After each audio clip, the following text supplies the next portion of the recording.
ಜಾರಿಗೆ ತಂದಂತಹ ಒಂದು ದಿನ. ನಾವೆಲ್ಲರೂ ಭಾರತೀಯರು ಎಂದು ಹೇಳಿಕೊಳ್ಳುವಂತಹ ಒಂದು ಅತ್ಯಂತ ಸಂಭ್ರಮದ, ಅತ್ಯಂತ ಪವಿತ್ರವಾದಂತಹ ಒಂದು ದಿನ.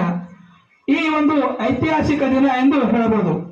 ಗಣರಾಜ್ಯೋತ್ಸವ ಎಂದರೆ ಕೇವಲ ಧ್ವಜಾರೋಹಣ ಮಾತ್ರ, ಮೆರವಣಿಗೆ ಮಾತ್ರವಲ್ಲ. ಇದು ಹಕ್ಕುಗಳ ಜೊತೆಗೆ ಕರ್ತವ್ಯಗಳನ್ನು ನೆನಪಿಸಿಕೊಳ್ಳುವಂತಹ ದಿನ. ಕೇವಲ ನಾವು ಹಕ್ಕುಗಳಿಗಾಗಿ ಮಾತ್ರ ಹೋರಾಟವನ್ನು ಮಾಡುತ್ತೇವೆ, ಆದರೆ ಕರ್ತವ್ಯಗಳನ್ನು ಮರೆತು ನಾವು ಸುಮ್ಮನೆ ಕೂಡುತ್ತೇವೆ. ಯಾವುದೇ ರೀತಿಯ ಹಕ್ಕುಗಳು ಎಷ್ಟು ಪ್ರಮುಖವಾಗಿವೆ, ಕರ್ತವ್ಯ ಕೂಡ ಅಷ್ಟೇ ಪ್ರಮುಖವಾಗಿ ಸಂವಿಧಾನವನ್ನು ನಮಗೆ ನೀಡಿದೆ. ನಾವು ಶಿಕ್ಷಣ ಬೇಕು, ಶಾಲೆ ಬೇಕು ಅಂತೇಳಿ ಹೋರಾಟವನ್ನು ಮಾಡುತ್ತೇವೆ, ಹಕ್ಕನ್ನು ಪಡೆಯುತ್ತೇವೆ.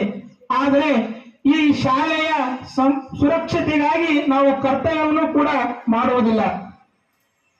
ಇಂದು ನಾವು ಆಚರಿಸುತ್ತಿರುವಂತಹ ಗಣರಾಜ್ಯ ಶಿಕ್ಷಣ, ಸಮಾನತೆ, ಶಿಸ್ತು ಮತ್ತು ದೇಶ ಸೇವೆಯ ಮಹತ್ವವನ್ನು ನಮಗೆ ತಿಳಿಸುವಂತಹ ಅತ್ಯಂತ ಮಹತ್ವದ ದಿನ. ಇಂದು ಕೇವಲ ಧ್ವಜಾರೋಹಣ ಮಾಡುವುದು ಮಾತ್ರ ಅಲ್ಲ, ಇದು ಸಂವಿಧಾನದ ಉಸಿರು, ಬಡವರ ಮಕ್ಕಳ ಕಣ್ಣೀರನ್ನು ಒರೆಸುವಂತಹ ದಿನ. ಶಿಕ್ಷಣವೇ ಶಕ್ತಿ ಎಂದು ಜಗತ್ತಿಗೆ ಸಾರುವಂತಹ ಒಂದು ಪವಿತ್ರವಾದಂತಹ ದಿನ. ಇಂದು ನಾವು ಆಚರಿಸುತ್ತಿರುವಂತಹ ಈ ಹಬ್ಬ ದೇಶದ ಆತ್ಮ, ನಮ್ಮ ಸಂವಿಧಾನದ ಶಕ್ತಿ ಮತ್ತು ನಾವು ಭಾರತೀಯರೆಂದು ಹೆಮ್ಮೆಯಿಂದ ಹೇಳಿಕೊಳ್ಳುವಂತಹ ಅವಕಾಶ ನೀಡಿದಂತಹ ಒಂದು ಪವಿತ್ರವಾದಂತಹ ಒಂದು ದಿನ.